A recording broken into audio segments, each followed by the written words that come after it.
Hi Ziba, how are you? I'm fine. Actually, what's your full name? My name is Josephine Ziba Isiakona, and I'm the founding director of the Quiver School in Surulere. Yeah. It's an early years school, so it's a crèche and preschool.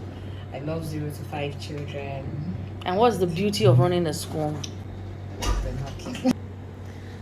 So you were telling us about the joys of running a preschool. So just give us a brief digest in like 1 minute. Okay, I think the biggest joy is watching children come in as babies and just see them grow and being able to inculcate values that I know the country needs for the change that we want to see, you know. Okay.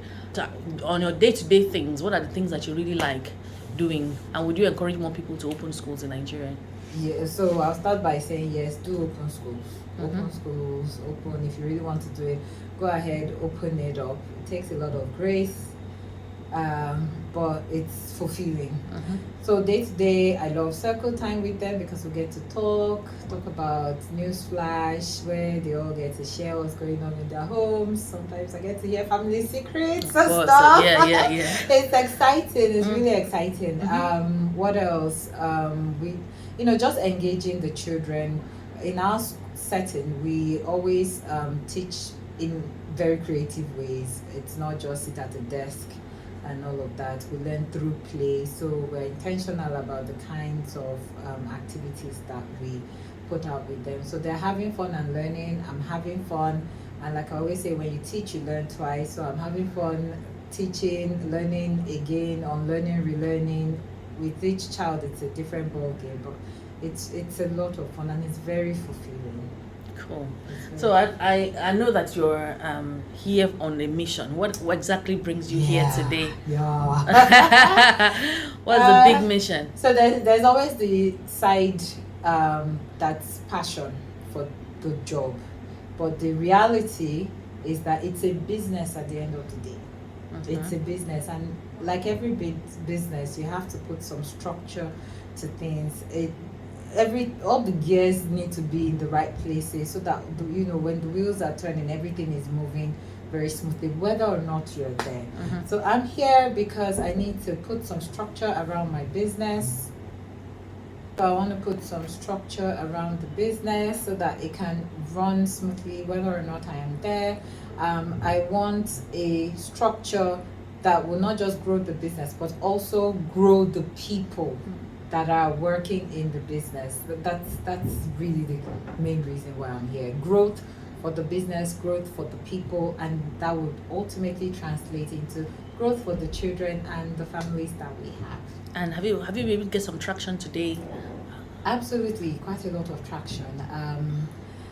There are a lot of things that I haven't done, and there are a lot of things that I haven't been doing well. And there are a lot of things that you've done well. And there are a lot of things that we've done well. So, but it just goes to show that no matter where you are, there's always room for improvement. Always room for improvement. And that's why we're here.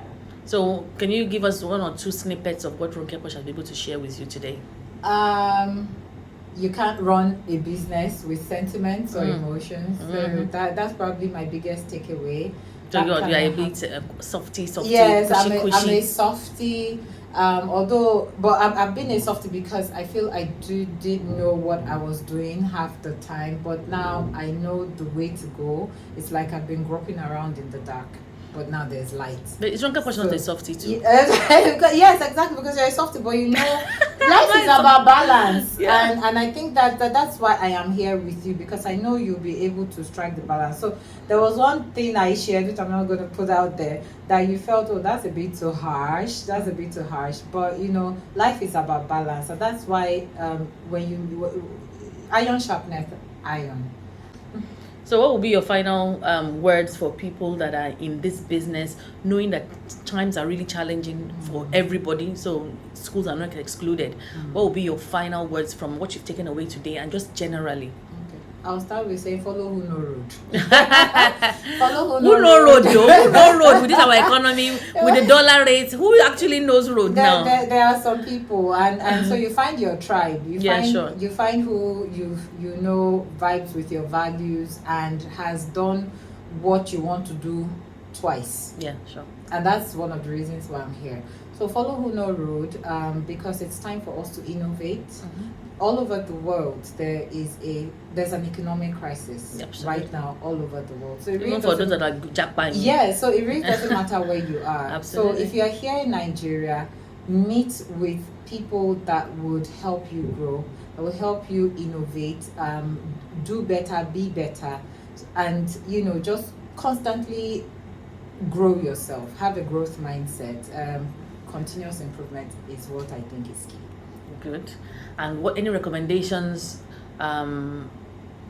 for schools, people that want to start schools and they're saying, oh God, it's so expensive, everything in dollars, how am I going to buy things in the school? Is it even possible? Is it worth it? What would you say?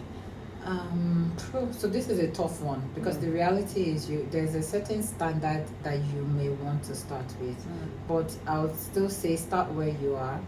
So you may not have the money in bulk at the moment, but if you have a plan, you can start buying things. You know the kind of school you want to have, you can start buying things. I was buying things for over 10 years, for example. I did about 7 years. Yes, I was buying things for over 10. I just kept buying and storing it away in the house. My things were everywhere until I felt, yes, it is time for me to start. Sure. There will never be enough money to start off. We're still buying even now. Yes, because it never stops. We keep buying. Sometimes you're changing furniture because you now are more aware of ergonomics, for example. It is a lot of things. There's just a lot of things. So start where you are. The business is scalable. The standards, I would say, are not scalable. Always have a global mindset, even though you are locally. Absolutely. Be local. Even though, be local. So have a global mindset, but start where you are. All over the world, there are people that start small but with the right standards. So start where you are. Don't be discouraged. You will grow. Cool. And we have your permission to use this video online? Yes, you have my permission. And then thank you. Ka-ching. Please do that again. Let me just take the picture one more time, please. I need to catch the picture. You have my permission. Go on. Ka-ching. Cut it. And then, you've been around the school briefly. You promised to come back and have a look around. What was your favorite area in the school as you went around? Oh, there's this wall, the wall by the steam room. Okay. I don't know, it really caught my attention because there were so many things going on. It was like the brain and the heart. It was a graffiti wall. Yes, the graffiti wall. The brain and the heart really connecting. It really reminded me of why we're doing this. We're educating the brain, but we're connecting with the hearts of the children. Cool. I'm going to put that screenshot of the steam room in here. Yes. And what's your favorite color? I have so many, but red stands out. Favorite food? Favorite food, rice and plantain. 2 of your favorite educators? You people are many. In Nigeria or outside? In Nigeria. In Nigeria. RonkePosh, like Koiki. Yeah. I like her. You can say more. You call more people you like. Oh, okay. There's Info Ajayi as well. Okay. Yeah, she has some values that I like. How many? I have. There's Tole Fair. Okay. There's Philippa Okonji. The oldies. Yeah. There is. There's this lady in Surulere that I think is doing amazing work. I'm sure there's so many of But us. there's so many. Yeah, but there are so many. But the one thing all the educators that are my favorites have in common is that they don't do things the conventional way. Because I'm not a conventional person, and they're forever innovating, always looking ahead, understanding trends, and tweaking the business to suit that. Great. Thank you so much for being here. It's been fun. And we'll see you tomorrow at the Quiver School. Yes, by God's grace. All right. Thank you. Thank you.